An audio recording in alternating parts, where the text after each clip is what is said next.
은퇴 후에 투자하면서 현금으로 만들어내는 방법에 대한 이야기를 특별히 웨이드 파우 교수님과 인터뷰를 It really is important as you get closer to retirement to start thinking about distribution, spending from your assets rather than accumulating assets. 노후 자금을 S&P 500이나 미국 중기채 한 절반 정도씩 나눠서 계속 투자를 하면서 무드셀러님, 요새 노후 자금을 인출하는 찾아 쓰는 것에 대한 질문들을 상당히 많이 주변에서 주세요. 보통 이제 자산 관리하면 모으는 거에 대한 관심들이 대부분인데 네. 요즘은 이제 모아둔 돈을 어떻게 잘 찾아 쓸 건가에 대한 관심들도 같이 늘어나고 있는 것 같아요. 직장 다니는 사람들이 네. 이번 달 월급을 편하게 쓸 수 있는 이유가 뭘까요? 따박따박 나오니까? 다음 달에도 또 나온다라는 보장이 있으니까 그쵸. 이번 네. 달 월급 편하게 쓰는데 만약에 다음 달부터 월급이 안 나온다? 불안하죠. 그래서 네. 그 안 나오는 월급을 대신할 뭔가가 있어야 되잖아요. 네. 이건 뭐 퇴직연금이 됐던 개인연금이 됐던 모아놓았던 노후 자금들을 이제 월급 대신 찾아 써야 되는 시기에 해당되는 사람의 숫자가 많이 늘어나는 부분이 있죠. 맞습니다. 소위 말하는 이제 네. 베이비붐 세대들이 이제 은퇴를 하고 대량 퇴직이 본격화되면서 이미 1차 베이비붐 세대들은 이미 60대에 접어들어가지고 노생활 시작하고 있고 저 같은 사람들이 속해 있는 2차 베이비붐 세대들도 이제 50대에 다 광범위하게 포진하고 있거든요. 네.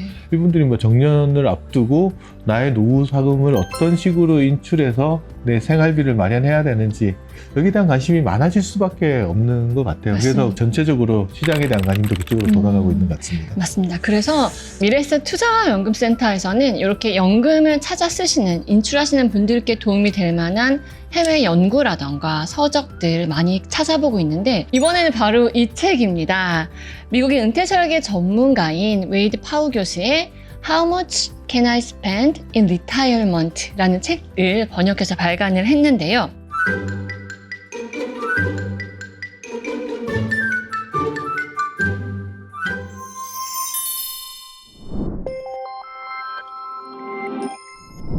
무드셀러님, 이런 연금 인출 관련 책들이 미국에서도 굉장히 활발하게 나오고 있는 걸로 알고 있는데 그 배경이 뭔지 좀 궁금하고요.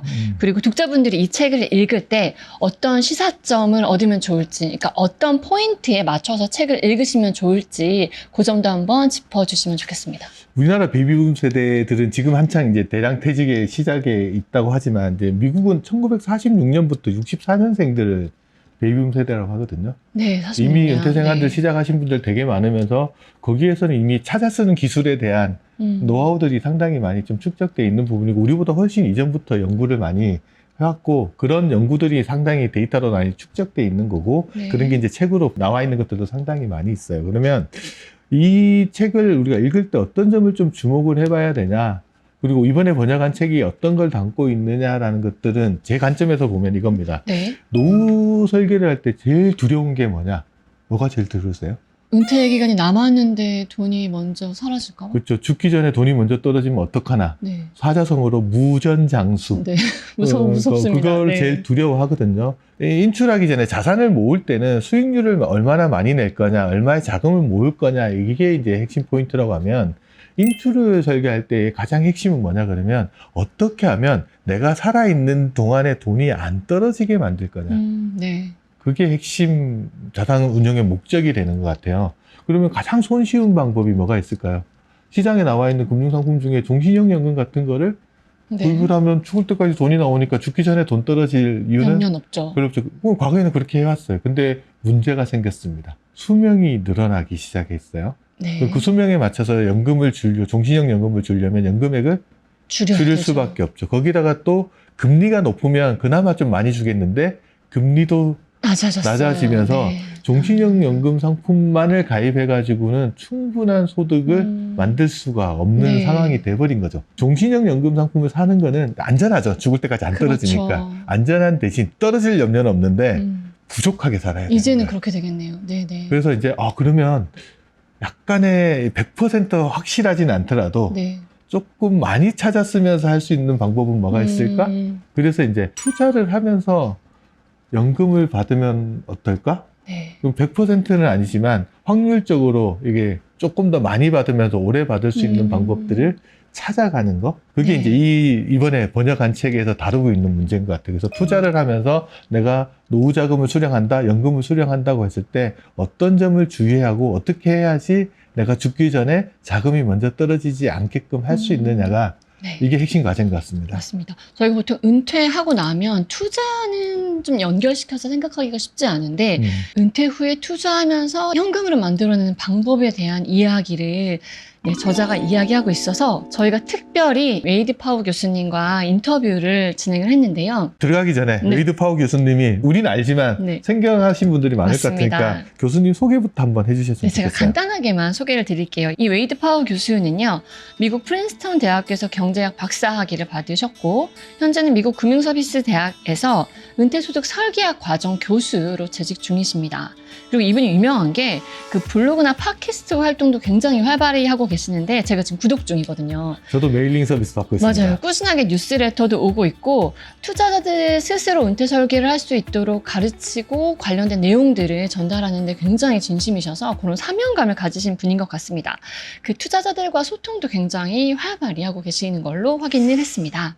일단 파우 교수님이 어떤 이야기를 오늘 들려줄지 좀 무척 궁금한데 네. 그 첫 번째 질문부터 한번 좀 시작해 보도록 하겠습니다. 알겠습니다. 첫 번째 질문 드리겠습니다. 요즘 한국 언론에서는 미국의 퇴직연금 제도죠. 401k 100만 장자 이야기를 모범적인 퇴직연금 운용 사례로 많이 언급을 합니다. 이렇게 미국 은퇴자들은 은퇴자산을 관리하고 투자하는 데 있어서 상대적으로 좀 자신감이 있어 보이는데요. 어떤 제도적이거나 문화적인 요인들이 작용을 했을 것 같다는 관점에서 한번 질문 던져보았습니다. 아직 한국은 퇴직연금 자산의 80%가량이 원리금 보장 상품에 투자되어 있는 상황인데요. 이런 상황에서 어떤 조언을 주시고 싶은지도 함께 질문 드려보았습니다. And that's right. I think the time I spent living in Asia, I could see differences that there really is much more of an investing mindset in the United States. Not to say that everyone's comfortable with it, but I think if you go back in the history of the United States with the frontier and the idea of the cowboys living out in the Wild West, there's just this idea of individual spirit that may exist more in the US than in other countries. And then part of that is, well, you have to take responsibility for yourself. And I think that's where the idea of investing, not that everyone's comfortable with it, but at least it became more common in the United States that it's your responsibility to save for retirement. You can't rely on the government, or you can't rely on traditional type pension systems. You have to save on your own. And so that allowed for the development of individual savings programs like the 401k or individual retirement accounts, so that people were then encouraged to save and build their own savings so that they can fund retirement for themselves. In other countries, I think there is more of there's a collective idea that you can use Social Security, you can use pensions, people can work together so that everyone can get a sustainable spending amount. Some people will live longer than others.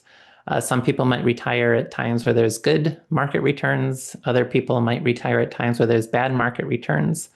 But you can pool that risk together so that everyone can have a good retirement. And that's more of a collective spirit that's common in many countries. And you find that in the United States as well. But I think the difference, as you noted, is the US does have more of that individual type self-reliance, and that did help support investing, personal investing, as part of the retirement planning process. Yeah, that's something I've observed in other countries as well, that a lot of times people are holding low risk, but potentially low return assets. And it can be hard to sustain a retirement from assets that don't have high potential investment returns. The idea of the 4% rule that became common in the United States, it actually, when the research on that was first done in the 1990s, the idea was you never hold less than 50% stocks in retirement. So you were really expected to hold aggressive investment portfolios, because the idea was that you need the returns from the investments. And there's risk associated with that, but the need for returns outweighs the risk. And historically, things tended to work out okay with higher stock allocations. But when you're looking at very low risky allocations, when it's say 80% of the assets are in protected, principal protected type funds, then if the return potential isn't there, it may not be possible to sustain a high level of spending. The spending, the 4% rule assumes your spending will grow with inflation. And if you have assets that aren't really growing to keep up with inflation, or maybe just slightly above inflation, that can make it difficult to sustain a high standard of living over a potentially long retirement, as more and more people are living into their 80s and 90s and even into their 100s. It can be difficult to sustain a retirement income from low risk but also low return assets. So that is a concern. 네, 이렇게 답변 들어봤는데 무드셀러님은 현장에서 예비 은퇴자분들 혹은 은퇴자분들을 많이 만나보시잖아요. 실제로 어떤지 궁금합니다. 연금 자산을 운용하거나 인출하는 데 있어 좀 변화가 있는지 어떠세요? 최근 2, 3년 사이에 이제 크게 변화가 일어나는 부분들을 저는 이제 이렇게 설명을 합니다. 이제 네. 퇴직연금 시장만 놓고 보면 회사가 운용해주던 DB형 퇴직연금 시장에서 근로자가 직접 운영하는 DC형 퇴직연금 시장으로 많이 넘어왔습니다. 네. 그러면 이제 회사가 운영할 땐 별 관심 없었거든요. 그쵸. 내가 운영할 땐 이게 내 돈이라는 생각이 있으니까 적극적인 운용에 대한 생각들을 가지고 있습니다. 이게 첫 번째 DB에서 DC의 변화고요. 네. 근데 운용을 하다 보는데 뭐 최근에 올해는 이제 한국 주식이 되게 좋지만 그 전에 네. 또 미국 주식이 되게 좋았던 시절이 있잖아요. 이게 내가 임금 상승률이나 웬만한 정기예금 수익률보다 운용했을 때 수익이 조금 더 날 수 있겠네라는 생각들이 들면서 이거를 그냥 원리금 보장 상품보다는 조금 더 투자 상품으로 옮기자라는 맞아요. 생각들을 가진 네. 사람이 있습니다. 그래서 저축에서 투자로 움직임이 좀 본격화되는 그것들을 이제 많이 느끼게 되는 게 있고요. 세 번째 움직임은 베이비붐 세대들이 은퇴하기 시작하면서 퇴직연금 시장에서도 DB, DC 이거보다는 IRP 쪽의 성장이 IRP. 훨씬 빨라지면서 이분들이 이거를 일시금 형태로 과거에는 많이 인출을 했었는데 요즘은 연금 형태로 수령하시려는 분의 비율이 높아지고 있어요. 그래서 네. 뭐 전체 계좌 수 대비해서는 아직 13% 정도만 연금으로 인출한다라고 이야기는 하는데 금액 기준으로 보면 이미 절반을 넘어섰습니다. 네. 그리고 현장에서 이제 우리가 퇴직연금을 2005년도 12월에 도입했으니까 도입하고 시간이 상당히 됐잖아요. 네. 적립금 규모가 커지면서 연금으로 수령했을 때 세제 혜택도 있지만 이걸 어떻게 잘 운용을 해서 안정적으로 노후자금을 만들까에 대한 질문들도 상당히 많이 해서 노후자금 운용하면서 투자하면서 연금 받는 거에 대한 관심들이 갈수록 높아지고 있는 것 같습니다. 다음 질문 넘어가 보도록 하겠습니다. 한국에서는 노후 준비를 할 때 뭐 3억 만들기, 5억 만들기 이런 식으로 얼마를 모으느냐에 초점을 많이 맞추는데 이 책에서는 은퇴 후 얼마를 쓸 수 있느냐에 초점을 맞추고 있잖아요. 그래서 이렇게 축척 중심에서 인출 중심으로의 사고 전환에 대해서 한번 질문 드려봤습니다. Yeah, I think there's really two different parts of the answer. The first is it's always a struggle. So retirement is different from saving for retirement, but people are used to saving, and so it's natural to have like targets. This is how much I want to save. But there was even financial service companies in the US that had commercials on TV where people were walking around with numbers over their head, and that was like their savings target. If I could save this much money, then I can retire. That does link to retirement because I think we'll talk more about things like the 4% rule, but that's how much you can spend from your savings. And so, well, if you believe in, say, the 4% rule, that I can spend 4% of what I've saved, then that would mean if I want to spend a certain amount, I have to save 25 times that amount so that when I take 4%, I now meet my spending goal. So I think that's where we can start thinking about the idea of savings targets or wealth targets as part of retirement planning. It's really just you have to save a certain amount so that when you apply a sustainable spending rate to that, you can meet your retirement spending goals. But still, that's not the full story. As you noted in the question, it really is important as you get closer to retirement to start thinking about distribution, spending from your assets rather than accumulating assets, because they are different problems. And in that regard, usually I like to say that it's really in the 5 to 10 years before retiring, if you have the opportunity and you can plan in advance, that's when you might start making some adjustments to the plan to prepare for retirement. that pre-retirement, you mainly focus on a total return investing approach. But for retirement, you might want to make some tweaks to that, whether it's holding bonds for upcoming expenses, whether it's thinking about annuities as part of the retirement planning process. Really, it's the 5 or 10 years before retiring that it's the best opportunity to start making those types of transitions. 그 이야기 중에 4% 룰에 대한 언급이 있었는데 나중에 다시 이야기하게 되겠지만 연금의 인출에 있어서 굉장히 중요한 개념인 만큼 한번 짚고 가면 좋을 것 같습니다. 4% 룰 간단하게 한번 설명 좀 부탁드릴게요. 그러니까 노후 준비에 관심 있거나 은퇴 설계에 관심 있는 사람들은 이제 4% 룰에 대한 이야기는 한 맞습니다. 번쯤은 들어봤을 텐데, 뭐 자세한 내용은 교수님이 설명해 주시겠지만 4%면 내가 가지고 있는 노후 자금에서 4%를 꺼내 쓴다라고 생각을 합니다. 네. 그리고 이번 달에 꺼내 쓰면 또 남아있는 금액에 또 4%를 꺼내 쓰고 남아있는 금액에 4%를 꺼내 쓴다. 이게 정률식으로 인출한다고 생각하는데 그 개념이 아닙니다. 어떻게 하냐? 은퇴를 시작하는 시점에 내가 가지고 있는 돈의 4%를 꺼내 쓰는 거는 맞습니다. 네. 그럼 첫 번째 인출 금액이 정해지잖아요. 그럼 이듬해 인출 금액은 첫 번째 인출 금액에서 물가 상승률만큼 증액한 금액을 인출합니다. 네. 그래서 첫 번째 금액만 최초 내가 가진 자금의 4%를 인출하고 그 다음부터는 물가 상승률의 개념들을 가지고 간다 보시면 되고요. 그 다음에 다 알아두셔야 될 거는 네. 투자를 한다는 겁니다. 노후 자금을 저자는 뭐냐면 S&P 500이나 미국 중기채 한 절반 정도씩 나눠서 계속 투자를 하면서 4% 룰을 적용시켜 나간다. 요 정도 개념을 이해하고 이제 인터뷰 내용을 들으시면 조금 더 도움이 되실 것 같습니다. 네. 다음 질문은 4% 룰. 우리가 앞서도 언급했지만 본격적으로 이 4% 룰에 대한 이야기를 한번 나누어 보려고 합니다. 노후자금 인출과 관련해서 이 4% 룰 정확히 어떤 개념이고 어떻게 이해하고 활용하면 좋을지 한번 질문 드려보았습니다. Yeah. So, well, Bill Bengen first developed the 4% rule in a research article he published back in 1994, so 32 years ago. And it provided, it's a very simplified rule, but it provided a very important contribution, which was before his research, people would just plug in the average returns into a spreadsheet and say, well, every year my portfolio is going to grow 7%. So then I can take out 7% as a safe spending rate and I'll never run out of money.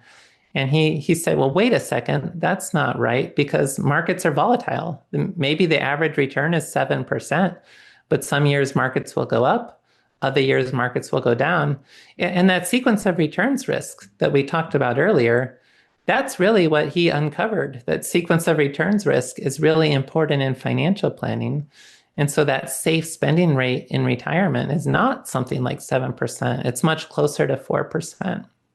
Now, he had a lot of simple assumptions as part of that. Didn't worry about taxes, didn't worry about investment fees, assumed people were planning for a 30-year retirement, used a simple asset allocation we already talked about, just U.S. equities, U.S. stocks, and U.S. bonds. And you can really go above and beyond that. Another important assumption, too, was just spending would increase for inflation every year, that retirees had this set spending goal in mind that grows with inflation, but otherwise doesn't really change. And since the research was published, we have learned a lot about how taxes can impact things, about how actually most retirees, their spending doesn't grow with inflation throughout retirement. It will tend to lag behind inflation. And so if your spending's not growing with inflation, that actually allows you to spend more early on because you have built-in reductions over time. And then, right, as you mentioned, the 4.7% rule, he talks about that now in a more globally diversified portfolio where he went beyond just holding large cap US stocks to include smaller stocks, international stocks, different bond allocations. And so he was able to get that up to 4.7% as a part of that research.